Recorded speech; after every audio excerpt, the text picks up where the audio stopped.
Hello, good evening. Welcome to Kalinga TV. I am your AI anchor Miss Kalinga AI and today I will give you news insight from Odisha and India. Let us take a look at the headlines of this week.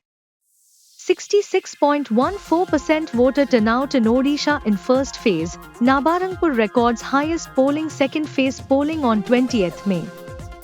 CM Naveen holds mega roadshow in Bhubaneswar. Huge crowd turns up to greet him. Blackstone mine collapse in Odisha. 3 workers killed, several others suspected to be trapped. Matric and Plus 2 exam results in Odisha likely to be announced by end of May. KIT climbs higher in Times Young University Rankings 2024. 9 charred to death after bus catches fire in Haryana's Noor. Swati Maliwal assault case. Delhi CM Arvind Kejriwal's PA Bibhav Kumar arrested. Hepatitis A outbreak in Kerala. 12 dead and 4 districts on high alert. Massive billboard collapses in Mumbai. 14 people killed. Rescue operation underway. Nearly 100 cases of new COVID-19 flood subvariant detected in Maharashtra. Now the news in detail. The first phase election in Odisha held today in 4 parliamentary constituencies and 28 assembly seats under them conclude with 66.14% voter turnout. According to the reports of the Election Commission of India, apart from a few incidents of violence, the first phase polling in Nabarangpur, Kalahandi, Koraput and Berhampur Lok Sabha segments and assembly seats under them was held peacefully and smoothly today. A total of 243 candidates were in the fray in 28 assembly seats under these 4 Lok Sabha constituencies. A total of 62,87,000 voters had registered for voting in the first phase. There were 300 million male voters and 31 million female voters. In the first phase, the highest voter turnout was recorded in Nuapada with 73.87%, while the Berhampur assembly seat reported the lowest voter turnout of 54.14%. Odisha Chief Minister and Biju Janata Dal (BJD) President Naveen Patnaik held a mega roadshow in Bhubaneswar today and sought votes for his party candidates.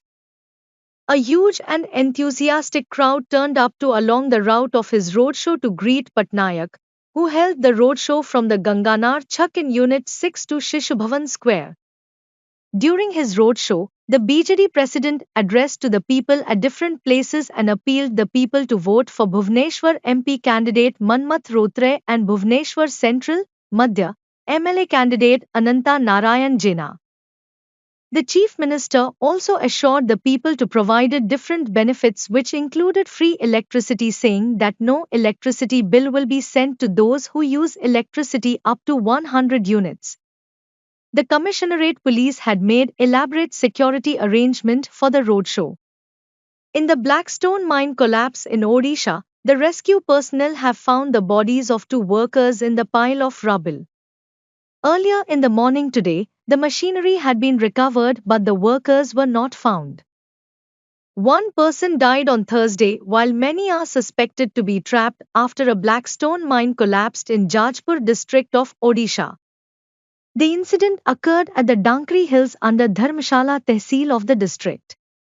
According to sources, work was underway when due to some reason, the soil caved in.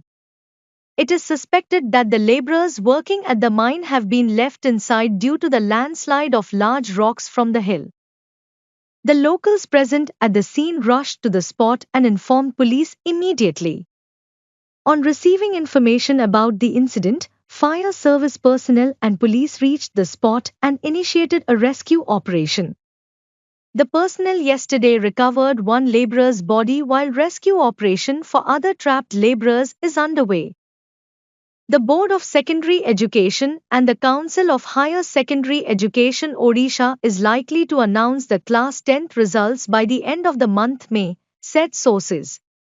Meanwhile, the exact date of the matric exam results declaration is yet to be revealed.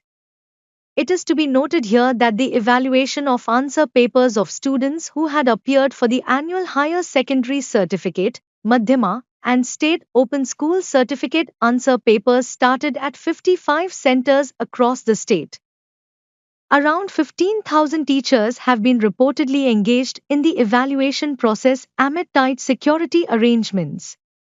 Council of Higher Secondary Education, Odisha is likely to announce the Plus 2 results by the end of May, said sources. Meanwhile, the exact date of the Plus 2 exam results declaration is yet to be revealed. It is to be noted here that the evaluation of answer papers of students who had appeared for the CHSE exams began from 22nd March. The evaluation shall be a combination of both online and offline mode. For science, commerce, mill and other languages will be done online, and for arts and vocational subjects it will be done in offline mode. The annual Times Higher Education Young University Rankings has been announced today. In a notable achievement in its academic rankings, KIT deemed university has ascended to the 11th position in India in the Times Higher Education Young University Rankings for 2024. This move demonstrates KIT's continuous improvement and commitment to excellence in higher education. KIT, deemed to be university which is 20 years old, has outshone many older and more established institutions, including several IITs. This achievement is particularly significant considering the youth of the institution compared to others that have been educational pillars for about half a century.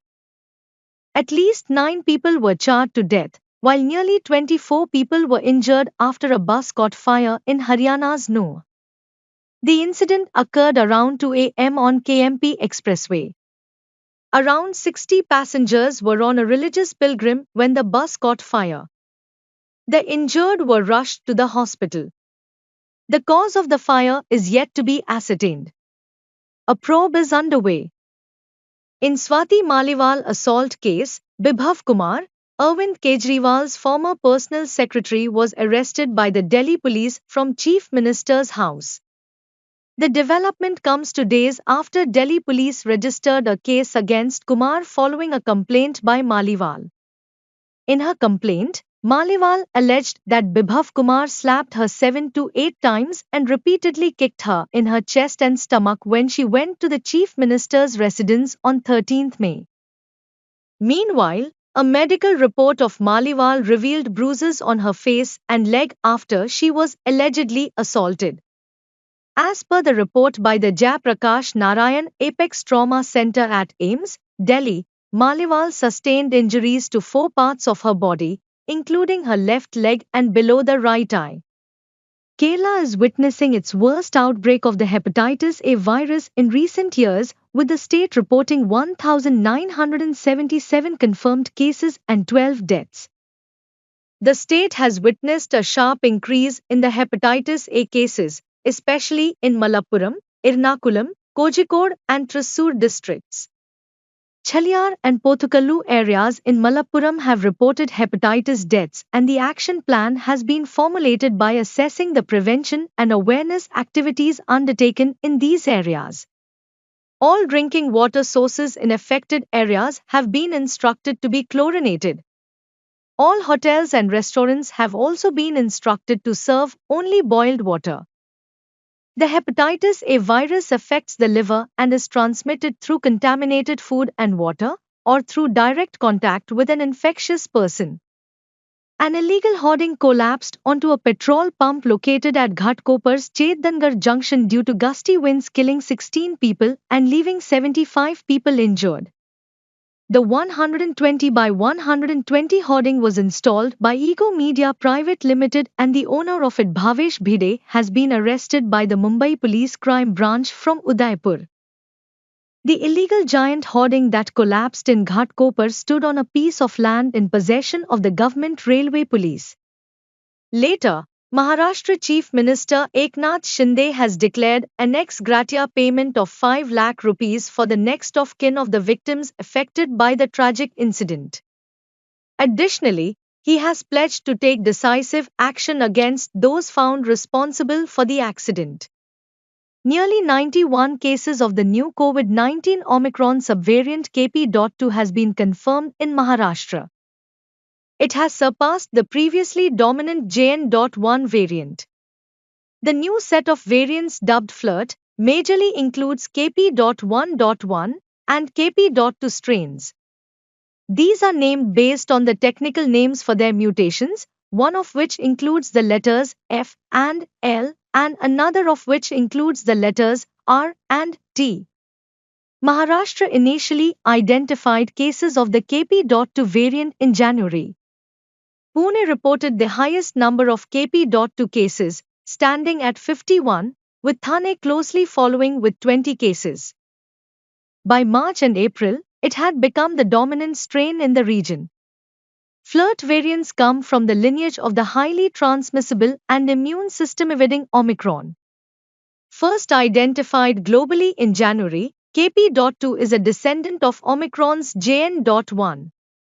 According to the data from the US Centers for Disease Control and Prevention, KP.2 accounted for about 1 in 4 or 25% of new sequenced cases in the country in the last weeks of April. Similar to previous variants, the symptoms typically include a sore throat, runny nose, congestion, tiredness, fever, headache, muscle pain, and sometimes loss of taste or smell. This much for today. I shall be back next week, right at this time, on Kalinga TV Digital. Thanks for watching. Goodbye until next time.